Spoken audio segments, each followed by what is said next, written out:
Բարև հարգելի հեռուստադիտող, Մեդինֆորմ հաղորդաշարն է եթերում, այսօր ես իրով ձեզ եմ ներկայացնելու Երևանյան ստոմատոլոգիական կենտրոններից մեկը, որը մասնավորապես գործում է Աջափնյակ համայնքում եւ ավելի հարմար է երևի թե սպասարկվել հենց այդ շրջանի բնակիչներին, թեպետ այն լայն ծառայությունների սպեկտր են գրկում եւ կարող եք իհարկե դիմել քաղաքի բոլոր ծայրերից, քանի որ որակյալը եւ ժամանակակիցը այստեղ միախառնվում են։ Խոսքս Royal Dental Clinic-ի մասին է եւ կենտրոնի հիմնադիր տնօրեն բժիշկ ստոմատոլոգ Ստեփան Դավոյանը, ինչպես նաև բժիշկ ստոմատոլոգ Հովսեփ Սահարյանը այսօր իմ հյուրն են։ Բարև ձեզ։ Բարև ձեզ։ Շնորհակալ եմ ձեր ժամանակը Մեդինֆորմին հատկացնելու համար եւ խնդրեմ ներկայացնենք Ստեփան, սկսենք ձեզ այդ զրույցից, կենտրոնը, քանի որ դուք եք հիմնադրել, կցանկանայի ներկայացնեք, թե այն ինչ ծառայություններ է մատուցում։ Մեզ մոտ մատուցվում են ստոմատոլոգիական բոլոր ծառայությունները, սկսած թերապևտիկ ստոմատոլոգիայից, օրթոպեդիկ ստոմատոլոգիայից, օրթոդոնտիկ, վիրաբուժական ստոմատոլոգիայից, կլինիկան կատարում են բարդ վիրահատություններ, բարդ հեռացումներ, կատարում ենք իմպլանտացիա, էսթետիկ ստոմատոլոգիա, որի մեջ մտնում են այդ ժամանակակից շատ տարածված վինիրներ, ինչպես նաև կոմպոզիտային վինիրներ, ստոմատոլոգիային գրեթե ամբողջ ծառայությունները մեզ մոտ կատարում ենք։ Բժիշկ, իսկ ինչ կարող եք ասել մանկական ստոմատոլոգիայի մասին, գործում է այն ձեզ մոտ։ Այո, մեր մոտ գործում է մանկական ստոմատոլոգիա եւ կարծում եմ, որ կլինիկայի նույն ատամնաբուժության այդ հիմքը հենց մանկական ստոմատոլոգիայից պետք է սկսել, որովհետեւ նույն կանխարգելումը երբ վաղ տարիքից ավելի գերակետ եւ ճիշտ է կազմակերպել, ունենք մանկական ստոմատոլոգ, որը շատ գերակետ պրոֆեսիոնալ սպասարկում է բուժողներին։ Եվ բժիշկ Սահարյան, կցանկանայի դուք էլ ավելացում կատարեք, այ որքանով եք կարևորում։ Գոլեգը շատ ճիշտ ասաց, ինքը շատ ավելի լավ է կանխարգելել, քան հետո բուժել։ Ճիշտ հիմքը դրվում է, այո, հենց մանկական տարիքում է։ Մանկական ստոմատոլոգիան դա հենց ուսուցումն է նաև երեխաներին, որ պետք է հաճախել ստոմատոլոգի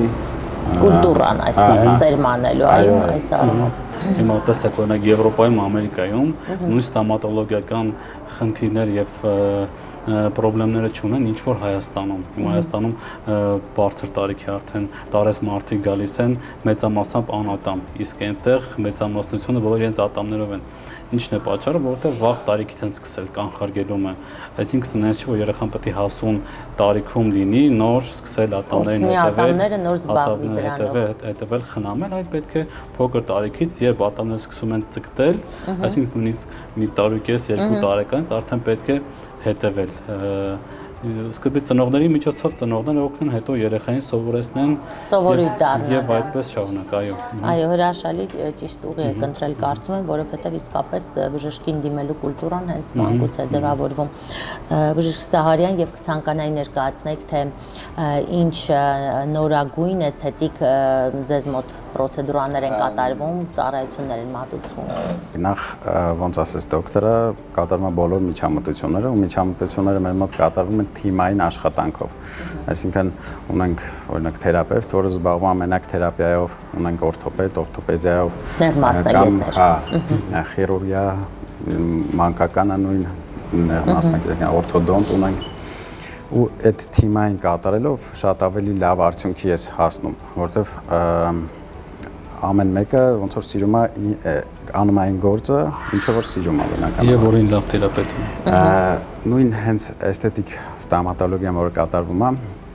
վինիրները դրանք ինչ են ներկայացնում ընդհանրապես իրանցից երես պատում։ Այսինքն տալիս է դա հնարավորություն մինիմալ հղկումով, չնայած դեպքեր են լինում, որ հղկում էլ չի լինում։ Դեպքեր են լինում իհարկե եւ շատ է հղկվում, դա արդեն ծրվածությունների ժամանակ, այսինքն մի ատամ կարող է շարքից մի քիչ դուրս ներս։ Բայց հրաշալին այն է, որ մեկ այցի ընթացքում այդ ծրվածությունը ուղղվում է եւ ունենում ենք հրաշալի։ Այդ ավելի շատ կոմպոզիտային վինիրների։ Այո, միջինում 1 շաբաթ, 2 շաբաթ այդ ընթացքում կարելի է այդ ամեն ինչը ուղղել, թեթև ծրվածությունները։ Իհարկե, բայց եթե ցանկանում ենք ստանալ շատ ավելի լավ արդյունք, այդ դեպքում կարելի է նույնիսկ նույնպես օրթոդոնտը խառնվի գործին, ասենց ասած։ Եթե անհրաժեշտությունը կա։ Որպեսզի, ավելի շատ ուղղվի ատամնաշարը, նոր դրանից հետո կատարվի էսթետիկ այդ միջամտությունը։ Որպեսզի երկարաժամկետ ծառայի դեպքեր կան, որ վերականգնում են գեղեցիկ ժպիտը, բայց վերականգնում ենք ոչ թե միայն վինիրներով, երեսպատումով, այսինքն կատարում ենք նաև շապիկավորում, այսինքն ինքը նույն մատերիալն է, նույն կերամիկան, օրինակ կամ ցերկոնն է, չգիտեմ, բայց շապիկի տեսքով, այսինքն ամբողջությամբ ատամը պատատվում։ Դրա համար շատ հղկումից խուսափելու համար, իհարկե եթե ժամանակը տրամադրի պացիենտը բուժարում, շատ հղկումից խուսափելու համար կարանք այդ նույն բանը վերականգնենք մինիմալ վնասներով, էլի, ոնց որ։ Առհասարակ ճիշտ է կարծիքը օրտոդոնտի խառնվելով է։ Այո։ Տեսեք, նաև շատ կարևոր է, դոկտորը ինչ համար ներկայացրեց, որ կլինիկայում թիմային աշխատանք են կատարում, որտեղ դեպքեր կան, որ այդ տվյալ պացիենտին պետք է անդրադառնան ոչ միայն թերապետը, օրթոպեդը, նաև նույն ասած օրտոդոնտը, որտեղ նույն իմպլանտացիայի համար տեղն է լինում քիչ բավարար չի լինում, հարկավոր որպեսզի օրտոդոնտը մասնակցի, տեղ ազատվի նույն վինիրների, շապիկների հետ կապված այդ գործընթացը շատ ավելի գրագետ եւ վերջնական ճիշտ տեսք է ունենում ժպիտը։ Մեզ համար կարող ոչ միայն գեղեցիկ տեսք է, նաեւ ճիշտ գրագետ ծառայություն իսկապես որպեսզի երևի թե երկարաժամկետ ծառայի եւ պացիենտն էլ գոհերանա։ Մի լրացում էլ անեմ, նայեք, պացիենտները հիմնականում Հայաստանում արդեն լավ տարածվել է, տուրիստական գալիս են ստոմատոլոգի, բժշկական տուրիզմ, այո։ Բերանի խորոչի ինչ-որ շատ խնդիրների, այո։ Համար, հա։ Ու ժամանակը հիմնականում քիչ է նման պացիենտների։ Բայց եթե ունենանք ժամանակ, մի քիչ ավելի երկար, շատ ավելի լավ արդյունք կարելի է ստանալ։ Այսինքն ամեն ինչ ինդիվիդուալ է մոտեցումը։ Կոնկրետ պացիենտը եթե գալիս է առաջին հերթին ոչ թե կարենանք ուղենք ամեն ինչ ստանանք, այլ այդ պացիենտի ժամանակն է, պետք է ժամանակը հասկանանք, որտեղ մաքսիմալ լավ արդյունքի կարելի է ստանալ մենակ ժամանակ տրամադրելով։ Անհրաժեշտ օրերի քանակը պահպանելով, բայց իսկապես եթե հատկապես դրսից են գալիս, այսինքն կան գործեր, որոնք կանենք 2 շաբաթում ստանանք մի հատ գեղեցիկ ժպիտ, բայց այդ նույն ժպիտը կարանք ստանանք 1 տարի աշխատելով այդ պացիենտի հետ ու շատ ավելի գեղեցիկ այդ նույն բանը լիներ։ Կարծում եմ ես նույնպես կընտրեի 1 ամիսը, ոչ թե 1 բայց տարի։ հիմնականում ընտրում են 1 շաբաթ ժամանակ ունեն։ Շատ լավ։ Բժիշկ, իսկ թերահավատորեն կարող են մոտենալ որոշ մարդիկ մտածելով, որ վինիրներ կատարելու դեպքում վնասվում է իսկապես ատամի էմալը եւ սա շատերին անհանգստացնում է։ Որքանով է դա վնաս հասցնում նաեւ օրգանիզմին, չէ՞ որ էմալային շերտը այլևս վերականգնվող չի։ Նայեք, իհարկե ինչ որ զողողություններ լինում է ստանալու համար այդ գեղեցիկ ժպիտը։ Չնայած կան դեպքեր, երբ այդ հղկումը հասնում է ամենամինիմալի։ Չէ՞ որ պետք է ինչ-որ տարածք, որտեղ որ վերականգնես դա վինիրով։ Չես կարող հենց ատամի վրա, եթե ատամները խոշոր են, միանգամից փակցնես ու կստանաս մի քիչ ոչ այդքան գեղեցիկ ատամներ։ Դա չէ, դա հնարավոր է ինքը կպահպանվի, կմնա, ուղղակի այդքան սիրուն չի լինի։ Հիմա կատարվում է նույնիսկ նույն այդ վերականգնումը վինիրներ կոչվածով, բայց ռեֆրակտորների միջոցով դա թույլ է տալիս ստանալ շատ ավելի բարակ վինիր։ Ավելի բնական ատամին մոտ, շատ ավելի բարակ, այսինքն այս դեպքում մեր հղկումը լինում է մինիմալ ու հնարավոր նույնիսկ հղկում չլինի էլ։ Ամենակարևոր ֆակտորը ինչու՞մ է կայանում այս պարագայում բժշկությունը ինչ են ես ներկայացնում, որ մինիմալ վնաս հարուցել յուրաքանչյուր պարագայում։ Նույն տեսանկյունից ստոմատոլոգիան լումինարները, որ դոկտորը նշեց, մինիմալ հղման հետևանքով լինում, ասեն 0.3 մմ դա շատ քիչ է։ Եվ վինիրի կարևորությունը ինչու՞մ է կայանում, որ ինքը պետք է էմալի սահմաններում հղկումը տեղ ունենա։ Եվ նույնիսկ դեպքեր կան, որ հղկումը շատ մինիմալ է, շատ ավելի քիչ է, երբ որ կան դիաստեմաներ, ատամների միջև տարածություններ, կան այդ դեպքում հղկումը շատ ավելի քիչ է։ Վինիրի միջոցով հնարավոր է փակել եւ էսթետիկ շատ լավ արդյունք ստանալ։ Հնարավոր է նաեւ չհղկվի ընդհանրապես, զուտ պալերով կարվի, փայլեցում արվի, ասենց ասած, ավելնորդ եզրերը վերականգնվի, որ հետո մեր վինիրը կարողանա նստի իր տեղում։ Իսկ կան դեպքեր, երբ մարդիկ դիմում են վինիրների համար, սակայն դուք գտնում եք, որ այստեղ այլ սպիտակեցման մեթոդներով բավական է լուծել այդ խնդիրը։ Իհարկե, լինում է շատ դեպքեր, երբ գալիս են գեղեցիկ ժպիտով արդենից զույգ գույնի փոփոխման համար կամ ինչ-որ մի փոքր ատամի ծրվածության համար ուզում են ոնց որ դե բնականաբար տաշվածք կատարվի եւ տեղադրվի վինիր կամ լյումիներ, բայց այդ դեպքում շատ դեպքեր են լինում, որ ցանկալի չի ընդհանրապես։ Կարելի է զուտ, եթե գույնի խնդիրը գույնն է, զուտ սպիտակեցումով ստացվի շատ ավելի լավ արդյունք։ Բժիշկ, որ շատերը շատ անբնական սպիտակ գույն են նախընտրում, որը ակնահաճո չէ այդքան էլ։ Նայեք, դա նույնպես արդեն բուժառուի ցանկությունն է։ Չնայած կան շատ դեպքեր, երբ հենց այդ գույնը շատ սազում է այդ տվյալ պացիենտին։ Օրինակ սպիտակամաշտ մարդկանց, դե ամեն դեպքում էլի ասում եմ, ինդիվիդուալ է մոտեցումը։ Այդ գույներն էլ միայն գույնով եթե ստանանք զուտ սպիտակ ու ատամ, այդ կարող է լինի շատ տգեղ, բայց ոչ միայն այստեղ կարևոր է գույնը, այլ հենց նրա վրա է կատարած աշխատանքը, այսինքն լաբորատորիայի աշխատանքը, որ միշտ շողքում է մնում, բայց լաբորատորիան շատ մեծ գործ է կատարում իրականում։ Ամենավորոշիչը այս հատվածն է։ Հենց լաբորատորիայի աշխատանքը իհարկե շատ կարևոր է ու իհարկե բժիշկինը արդեն ճիշտ խումբ կատարելը, ճիշտ տեղադրում է իմպլանտին։ Ու հենց բնական ատամի անատոմիայով արդեն կարելի է ստանալ շատ գեղեցիկ ժպիտ, թեկուզ հենց այդ ձյունաճերմակ ժպիտը, բայց էլի շատ գեղեցիկ լինի ինքը։ Այո, կրկին ցույց տալիս հոլիվուդյան ժպիտը, ամենանորաբաց վինիրներ, որ ասվում է, դրանք հիմնականում IMAX դա պրես կերամիկա, վրան կերամիկա հավաքած դրանցով է աշխատում։ Բայց կան լյումինիրներ, որոնք շատ ավելի քիչ ինվազիվ, այսինքն քիչ վնաս տալով կարելի է ստանալ էլի շատ գեղեցիկ արդյունք։ Դրանց դեպքում շատ ավելի մինիմալ է կատարվում հղկումը։ Գնային առումով շատ են տարբերությունը։ Գնային առումով մոտավոր մի 50% տարբերություն կա։ Բայց սրանց դեպքում դե ով իր ատամների համար շատ է անհանգստանում, ուզում է չհղկվի, լյումինիրները ամենալավ տարբերակն է։ Բայց հետո նույն ձև մարդը կարողանում է կծվածքը ապահովել եւ այլն, այսինքն թե սահմանափակումները շատ են։ Չէ, ինքը կծվածքին չի խանգարում, ամեն ինչ տեղադրվում է դրա համար է կատարվում։ Մեր միջամտությունը հենց այդ է, որ ամեն ինչ լինի կոմֆորտի մեջ, ոչ միայն գեղեցիկ։ Բժիշկ, վինիրները որքան տարիների կյանք ունեն, դա հարկ է կրկնել, թե եթե լավ են պահպանում։ Եթե կատարվի որակյալ, հենց կերամիկական վինիրների մասն է, եթե խոսքը։ Եթե կատարվեց որակյալ, լաբորատորիայի աշխատանքը ճիշտ եղավ, ստոմատոլոգիայի աշխատանքը ճիշտ, հենց այդ աթեզիան կատարվեց ճիշտ, այսինքն սոսնձումը։ Այո։ Դրանք կարող են ծառայել շատ երկար 20 ատամները կծառայեն, արմատները կծառայեն։ Իսկ այնտեղ արդեն կա կոմպոզիտային վինիրներ, դրանց դեպքում արդեն բնականաբար շատ արագ ստանում եք արդյունք, գեղեցիկ կա արդյունք, բայց դրանք շատ ավելի մեծ խնամք են պահանջում։ Եթե համեմատենք վինիրները կերամիկական 10, դրանք կլինեն 5 օրինակ գնահատական։ Լյումինիրները բավականին փխրուն են իրենք, քանի որ շատ բարակ են իրենք։ Հիմնականում իրենց մասան հենց կերամիկան է զուտ։ Դա IMAX-ը չի, որ բավականին տարածված է ու տեղադրվում է 90% մարդկանց մոտ դա է։ Դրանք շատ փխրուն, ավելի բարակ կերամիկական զանգված է, որը բայց տեղադրելուց հետո դառնում է մի ամբողջություն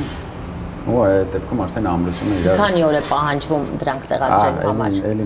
մինիմում մի շաբաթ, բայց հիմնականում հանգիստ գործանելու համար 2 շաբաթ։ Կարծում եմ դա օպտիմալ ժամանակ է։ Եթե մասշտաբում է, իհարկե կատարվում է շատ ավելի արագ այդ ամեն ինչը։ Այո։ Շատ են ձեզ մոտ դիմում արտերկրից կամ մեր հայրենակիցները դրսում ապրող։ Ավելի շատ երևի դրսից են պացիենտները նման գործողություններ կատարող։ Թե իմպլանտացիան, թե վինիրները, էսթետիկ միջամտությունները, այո։ Դուրսը բավականին ոնց որ գումարային էլ է արժեքը բարձր։ Հետո համ գալիս են որպես տուրիստ, համ մեր հայերն հաճելին օգտակարի հետ են համատեղում։ Եվ կցանկանայի հարցս ուղղել դոկտոր Դավոյանին, դոկտոր Դավոյան, մենք խոսեցինք մանրամասն վինիրներից, սակայն կարծում եմ յուրաքանչյուրին չէ, որ այն հասու եկան, արդյոք սահմանափակումներ, եթե այո, որոնք են դրանք։ Այո, սահմանափակումներ կան, Սահմանափակումներից է հանդիսանում բազմակի կայրասը, եթե կայրասով շատ ախտարվածություններ ունենք, ինչպես նաև պարոդոնտոլոգիական որոշակի խնդիրների դեպքում է ցուցված չի։ Նաև դեպքեր կան, որտեղ արդեն ատամը ավելի շատ շապիկով ճիշտ կլինի վերականգնել, քան վիներային տարբերակով, երբ որ արդեն ներվազրկված է, այսինքն լոջիկ միջամտություն է կատարված այդ պարագայում, ավելի ճիշտ կլինի շապիկով այդ հարցի լուծումը տալ, քան վիներների տարբերակով։ Հրաշալի է։ Իսկ վիներները ողջ ատամնաշարի համար եք խորհուրդ տալիս հիմնականում ձեր պացիենտներին, թե միայն դիմային հատվածը։ Տեսեք, ավելի ճիշտ, որպեսզի ժպիտի սահմաններով լինի։ Մարդկա, որի մոտ ժպիտի սահմանը ավարտում է 5-րդ ատամով, մարդկա եւ մի քիչ ավելի հետին սահմանով։ Ժպիտի սահմանով։ Հրաշալի է։ Եվ ահա մեր սեղանին դրված է մարդու բերանի խորոչի մուլյաժը, այո, ատամնաշարի մուլյաժը, ես կցանկանայի հենց այս մուլյաժի վրա էլ դուք բացատրեք, թե բացակա ատամների դեպքում այս կենտրոնում կատարվում է նաև իմպլանտացիա։ Ինչ խնդիրներ եք հաղթահարում եւ եթե մարդը ունի այդ սահմանափակումը, ենթադրենք լնդային խնդիրներ, որը թույլ չի տալիս իմպլանտացիա կատարել եւ այլն, ինչպես եք լուծում այդ հարցը, խնդրեի հենց այսպես էլ բացատրեք հեռուստադիտողին ավելի վիզուալ ցույց տալու համար։ Իմպլանտի մասին երևի բոլորը տեղյակ են, ինչա կատարում, սա լավ միջոցն է, լավագույն միջոցն է բացակա ատամը վերականգնելու համար ստանալով անշարժ կոնստրուկցիա։ Սա, այսինքն մեր հենց իմպլանտ ասվածը սա պտուտակն է, որը տեղադրվում է ոսկրի մեջ, դրա վրա տեղադրվում է այս ծայրատային մասը, ու դրա վրա արդեն մեր պսակը, ինչը որ երևում է բերանի խորոչում արդեն։ Նախ ուզում եմ ասել իմպլանտացիայի, տենց կարծիք կա, որ պետք է ատամը հեռացվի, դրանից հետո սպասվի մի որոշ ժամանակ նոր կատարվի իմպլանտացիան, բայց հիմա լավագույն միջոցը հենց հեռացնելուց հետո միանգամից տեղադրվի իմպլանտը։ Նույն օրը, այո։ Նույն օրը միանգամից տեղադրվի իմպլանտը, եթե էսթետիկ զոնա է, կատարվի միանգամից ատամի վերականգնումը։ Բժիշկ, կարող եմ սա ես նույնացնել մամոգրաֆիայում կատարվող, այո, նմանատիպ ուռուցքաբանության մեջ, եթե հեռացվում է կուրծքը եւ նույն օրը հեռացվում է նաեւ տեղադրվում է նաեւ իմպլանտը, որպեսզի կինը չզգա այդ սթրեսային վիճակը։ Այո։ Երևի թե նույնը սա կարելի է համարել։ Տեղադրելով սա նաև շատ դրական կողմեր ունի, որտեղ հեռացումից հետո տեղադրում ենք իմպլանտը, դրա դեպքում մենք հետագա ոսկրի կորուստից ենք խուսափում, որտեղ հեռացնելով արմատը արդեն իսկ սկսվում է ոսկրի ռեզորբցիան, քայքայումը ու նրա ապաճը։ Այսինքն մենք տեղադրելով միանգամից իմպլանտ խուսափում ենք դրանից։ Դա շատ կարևոր բան է, որտեղ շատ դեպքերում լինում է, երբ որ արդեն օրթոպեդիայի շնորհիվ է զուտ վերականգնվում հենց այդ դեֆեկտը լնդի։ Այսինքն այստեղ ոչ միայն էսթետիկան եք ապահովում, այլև կանխում եք մի շարք հետագա խնդիրներ։ Առավելությունը մասնավորապես սա է։ Ուզում եմ նաև ասել, քանի որ դրա մասին խոսացի, հենց այդ դեֆեկտների դեպքում էլ, այսինքն լնդի կորստի, երբ որ մի գծով, ինչն է գեղեցիկ չէ, երբ որ մի գծով լինում է մեր լնդի սահմանը։ Այսինքն չունենանք մի ատամ օրինակ երկար, մեկը կարճ, դա վիզուալ հավասար երևա հենց լնդի առողջ վիճակից։ Ու իմպլանտացիայի նաև մի հատ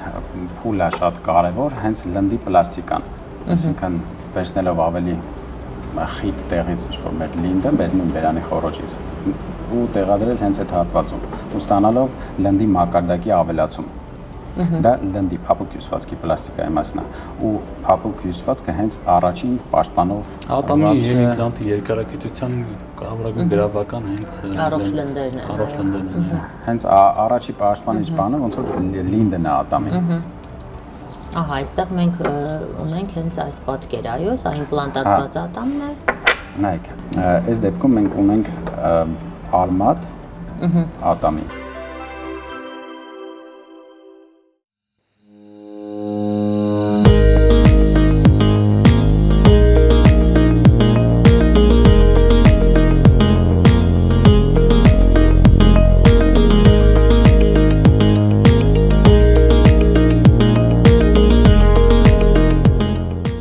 մեկ այլ դեպք էլ ցույց տամ, որի դեպքում արդեն փոփոխել ենք ոչ միայն ատամների ձևը, տեսքը, այլ նաև նրանց գույնը։ Ու քանի որ պացիենտն էլ ինքը բավականին ջերմակ մաշկ ունի, ընտրել ենք մի փոքր ավելի ջերմակ գույն։ Կոնկրետ այս դեպքում բլիչը 3 է եղել։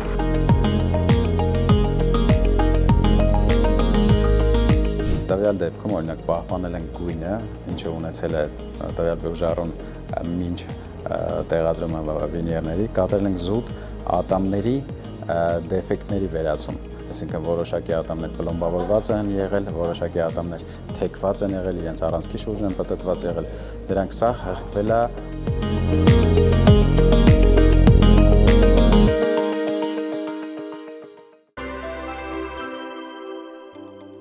Դոկտոր Դավոյան, եւ քանի որ մենք մանրամասն կանգ առանք վինիրների վրա, որը շատ ակտուալ է, շատ հետաքրքիր է բոլոր ոչ միայն կանանց, այլև տղամարդկանց նույնիսկ կարող ենք արդեն ասել, բայց գիտեմ, որ կա սպիտակեցման նաեւ այլ մեթոդներ, որը ձեր կենտրոնում հենց գործում են դրա տարատեսակ տեսակները, որն է ավելի նախընտրելի եւ ինչ մեթոդ եք դուք կիրառում։ Մի փոքր այս մասին էլ խոսենք։ Շատ բարի, տեսեք, ինչպես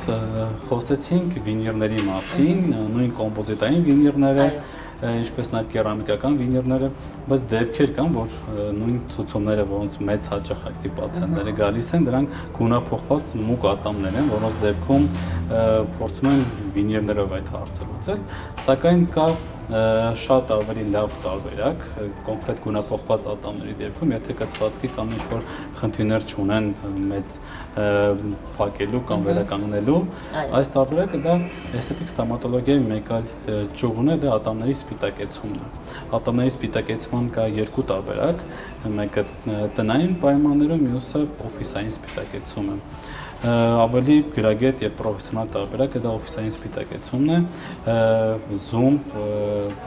համակարգի միջոցով։ Մեր մոտ ունենք վերջին սերնդի Zoom 4 համակարգը, որի միջոցով շատ ավելի գրագետ եւ ճիշտ են կազմակերպում այդ գործընթացը։ Քանի այցելություն է պատժվում դրա համար։ Տեսեք, ուրեմն Zoom սպիտակեցման միջոցով հնարավոր է ատամների գույնը բացել մինչև 8 տոն։ Հաճախակի դեպքերն են, որ ասենք ճիշտ կլինի, որպեսզի այդ գործընթացը կազմակերպել 1 կամ 2 այցի միջոցով, բայց առանց վնասելու էմալային շերտը, այո, զուտ նյութերի միջոցով։ Զուտ այդ նյութերի միջոցով են կատարում, դա ջրածնի պերօքսիդն է, որ քիմիական process-ի ընթացքում թթվածնի ազատ մոլեկուլները փոխում են առկա պիգմենտը էմալում եւ ստանում ենք արդեն եւ երկարաժամկետ է պահպանվում դա։ Տեսեք, դա նույնպես կապված է պացիենտի գրագետ ճիշտ խնամքից, ինչպես նաեւ այդ պրոցեդուրայից հետո խորհուրդ ենք տալիս բուժառուներին, որպեսզի 2 շաբաթ սպիտակ դիետա պաշտպանեն, այսինքն օգտագործել գունավորող ըմպելիքներ, նույն սուրճը, սեյֆթեյը, այո, մուկ գույն, ունեցող, այո, վառ գույների ոչ մի ըմպելիք, ոչ մի։ Ինչպես նաեւ հաճախակի այցելել ստոմատոլոգիա, որպեսզի նույն խնամքը նաև կատարել տեղում,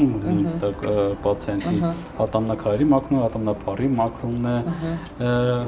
այսպես ասեմ, արդյունքը կախված է նաև բուժառուից եւ եթե տարի մեկ անգամ կրկնել այդ պրոցեդուրան, բավականին երկար կպահպանվի։ Կարող է 3-ից 5 տարի պահպանվի։ Շնորհակալ եմ ձեզ հետաքրքիր ինֆորմացիայի համար եւ վստահ եմ, ովքեր կատարելու են այսպիսի պրոցեդուրաներ, նպատակ ունեն, բնականաբար ստացան բոլոր այն հարցերի պատասխանները, որ հետաքրքիր էին մեզ, դա իսկ լավ է, որ ձեր կենտրոնում բարձրակարգ սարքավորումով եւ նյութերով հագեցած եւ լավ մասնագետներով իհարկե կարող են դիմել եւ վստահաբար ունենալ լավ արդյունք։ Շնորհակալ եմ։ Սիրով կսպասեմ։ Իմպլանտացիայի միջոցով ոչ թե վերականգնում ենք միակ 1, 2 կամ մի քանի ատամ, այլ կարող ենք վերականգնել դե բնականաբար ամբողջ ծանոթը։ Տեղադրելով մինիմալը գոնե 4 իմպլանտ, կարելի է ստանալ անշարժ կոնստրուկցիա։ Իհարկե 4 իմպլանտի դեպքում ատամների քանակներ մի փոքր քիչ կլինեն, ծամիջ։ Հիմնականում այս տեղադրումը 6 կամ 8։ Դա արդեն գալիս է էլի ոսկրի վիճակից, ինչ իմպլանտ է տեղադրվում, ինչ չափսի, ինչ լայնսի, այսինքն որպեսզի յուրաքանչյուր դեպք առանձին է քննարկվում, այո։ Ծանրաբեռնվածությունը իհարկե ճիշտ հաշվարկվի։ Չենք կարա դնենք 4 հատ փուջուր իմպլանտ ու վրան մեծ կոնստրուկցիա, որը կծառայի շատ քիչ։ Այո, այս ամենը հաշվարկվում է հենց իհարկե դա այդ ամենը մասնագետների կարող եմ կողմից։ նաև նշել մեկ դեպք, որ այս վերջերս կատարեցինք, բուժարը ունել շատ մինիմալ քանակությամբ ոսկոր եւ դոկտորի պրոֆեսիոնալության հիման վրա կօգտագործեցինք մաքսիմալ այդ ոսկորը եւ որ ստացանք իսկապես անշարժ կոնստրուկցիա եւ շատ ասենք տեղադրվեց 8 իմպլանտ, 4 ներքև, 4 վերև, դրանից ավել հնարավոր էր տեղադրել, բայց արդեն ոսկրի պլաստիկայով։ Նո բավականին մեծ արդեն վիրահատություններ պետք է անցներ, մանավանդ ստորին ծնոտի ոսկրի ավելացումը դա բավականին բարդ է, ու ժամանակ է երկար պահանջում։ Տեղադրեցինք 8 իմպլանտ, 4 վերև, 4 ներքև ու հաջորդ օրը հենց բուժարուն արդեն ատամներով էր։ Հրաշալի է, նման արդյունքի համար շնորհավորում եմ իհարկե ձեզ։ Այսքանը շնորհակալ եմ, հարգելի հեռուստադիտող, շնորհակալ եմ նաև ձեզ ուշադրության համար։ Եվս մեկ անգամ հիշեցնեմ, որ Royal Dental Clinic կարող է դիմել ցանկացած ստոմատոլոգիական խնդիրների դեպքում, նշեմ նաև, որ կենտրոնում համագործակցում են ապահովագրական ընկերությունների հետ եւ կարող եք այս առումով եւս օգտվել եւ բոլոր նրանց, ովքեր էսթետիկան շատ կարեւորում են, այո, այստեղ գործում են վինիրին կատարելու հրաշալի բարձրակարգ ծառայություններ է մատուցվում, ինչպես նաև ցանկացած տիպի ստոմատոլոգիական խնդիրներ այստեղ վիրահատական եղանակով լուծվում է։ Իմպլանտացիան նույնպես այստեղ առաջնային է համարվում։ Եվս մեկ անգամ հիշեցնեմ, ես զրուցում էի Royal Dental Clinic-ի հիմնադիր տնօրեն բժիշկ ստոմատոլոգ Ստեոպա Դավոյանի եւ Royal Dental Clinic-ի բժիշկ ստոմատոլոգ Հովսեփ Սահարյանի հետ։ Այսքան այսօրվա համար ես ձեզ մաղթում եմ ունենալ անկեղծ եւ գեղեցիկ շփիտ, կհանդիպենք։